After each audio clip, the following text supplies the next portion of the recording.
KaraokeBooks. Emma. Written by Jane Austen.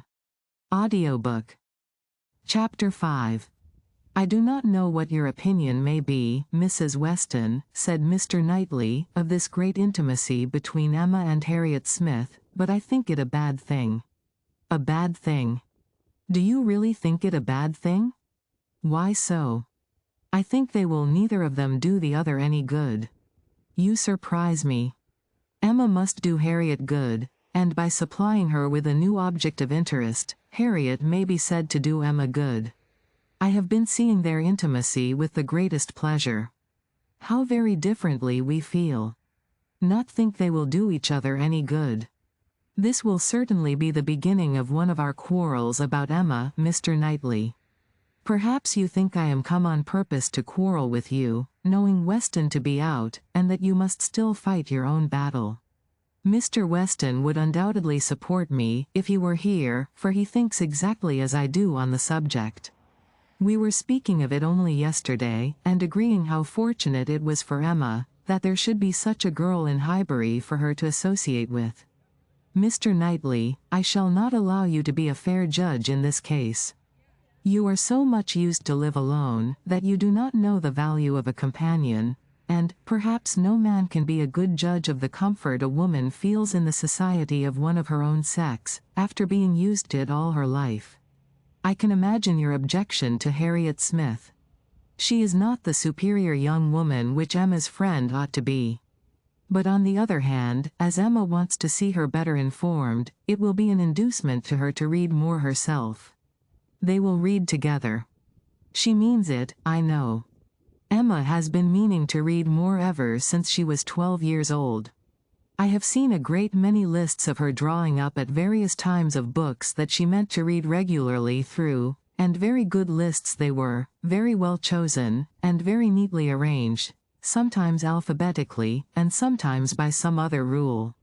The list she drew up when only 14, I remember thinking it did her judgment so much credit, that I preserved it some time, and I dare say she may have made out a very good list now. But I have done with expecting any course of steady reading from Emma. She will never submit to anything requiring industry and patience, and a subjection of the fancy to the understanding. Where Miss Taylor failed to stimulate, I may safely affirm that Harriet Smith will do nothing. You never could persuade her to read half so much as you wished. You know you could not. I dare say, replied Mrs. Weston, smiling, that I thought so then, but since we have parted, I can never remember Emma's omitting to do anything I wished. There is hardly any desiring to refresh such a memory as that, said Mr. Knightley, feelingly, and for a moment or two he had done. But I, he soon added, who have had no such charm thrown over my senses, must still see, hear, and remember. Emma is spoiled by being the cleverest of her family. At 10 years old, she had the misfortune of being able to answer questions which puzzled her sister at 17. She was always quick and assured, Isabella slow and diffident. And ever since she was 12, Emma has been mistress of the house and of you all. In her mother she lost the only person able to cope with her. She inherits her mother's talents, and must have been under subjection to her. I should have been sorry, Mr. Knightley, to be dependent on your recommendation, had I quitted Mr. Woodhouse's family and wanted another situation.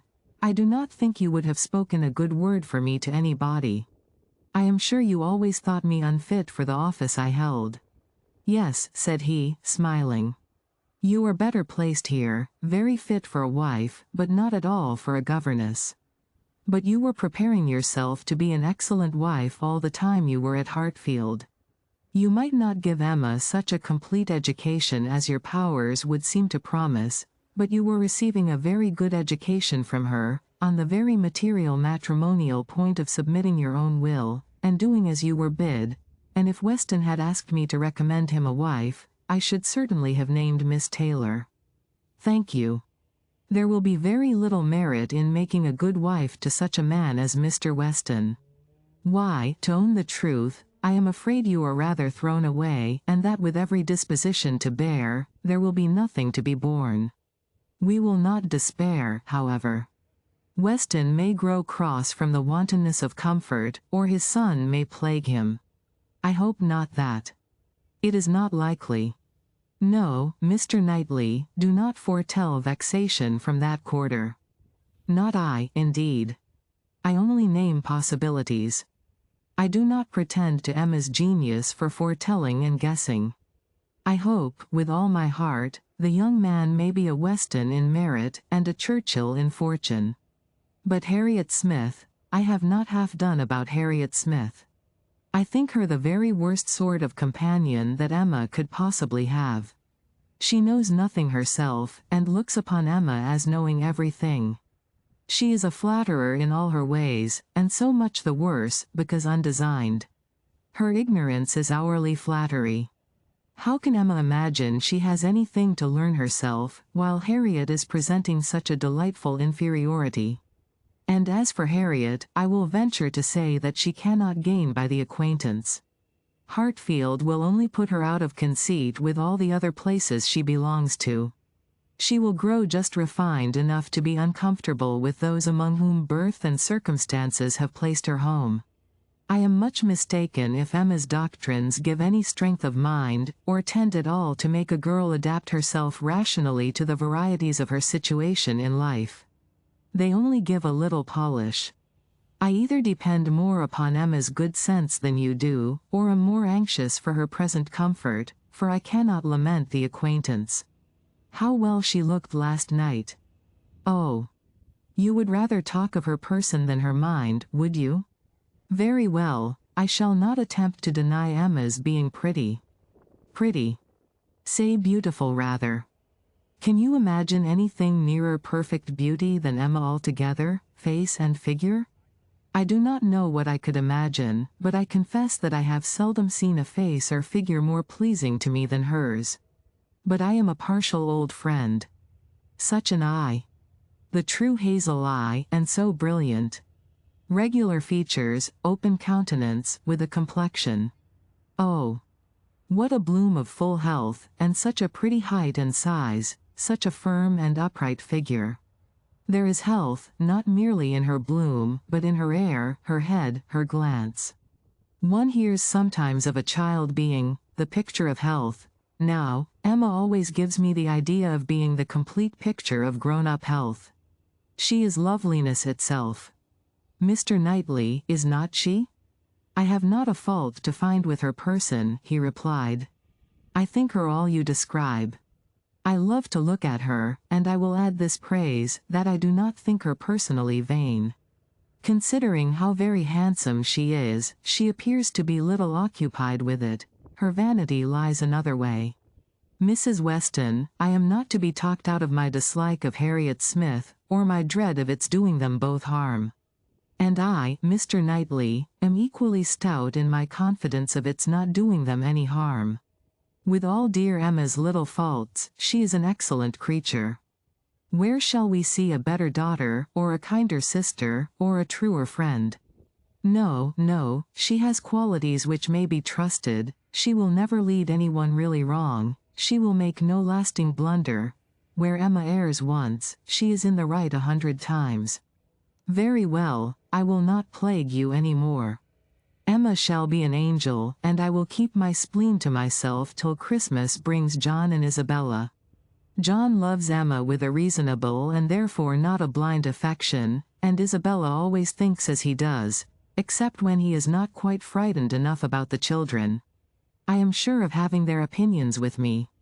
I know that you all love her really too well to be unjust or unkind, but excuse me, Mr. Knightley, if I take the liberty. I consider myself, you know, as having somewhat of the privilege of speech that Emma's mother might have had. The liberty of hinting that I do not think any possible good can arise from Harriet Smith's intimacy being made a matter of much discussion among you. Pray excuse me, but supposing any little inconvenience may be apprehended from the intimacy, it cannot be expected that Emma, accountable to nobody but her father, who perfectly approves the acquaintance, should put an end to it, so long as it is a source of pleasure to herself. It has been so many years my province to give advice, that you cannot be surprised, Mr. Knightley, at this little remains of office. Not at all, cried he, I am much obliged to you for it. It is very good advice, and it shall have a better fate than your advice has often found, for it shall be attended to. Mrs. John Knightley is easily alarmed, and might be made unhappy about her sister. Be satisfied, said he, I will not raise any outcry. I will keep my ill humor to myself. I have a very sincere interest in Emma. Isabella does not seem more my sister, has never excited a greater interest, perhaps hardly so great. There is an anxiety, a curiosity in what one feels for Emma. I wonder what will become of her. So do I, said Mrs. Weston gently, very much. She always declares she will never marry, which, of course, means just nothing at all. But I have no idea that she has yet ever seen a man she cared for. It would not be a bad thing for her to be very much in love with a proper object. I should like to see Emma in love, and in some doubt of a return, it would do her good. But there is nobody hereabouts to attach her, and she goes so seldom from home. There does, indeed, seem as little to tempt her to break her resolution at present, said Mrs. Weston, as can well be, and while she is so happy at Hartfield, I cannot wish her to be forming any attachment which would be creating such difficulties on poor Mr. Woodhouse's account. I do not recommend matrimony at present to Emma, though I mean no slight to the state, I assure you. Part of her meaning was to conceal some favourite thoughts of her own and Mr. Weston's on the subject, as much as possible. There were wishes at Randalls respecting Emma's destiny, but it was not desirable to have them suspected, and the quiet transition which Mr. Knightley soon afterwards made to, "What does Weston think of the weather? Shall we have rain?" convinced her that he had nothing more to say or surmise about Hartfield. If you liked what you heard, please subscribe to the channel.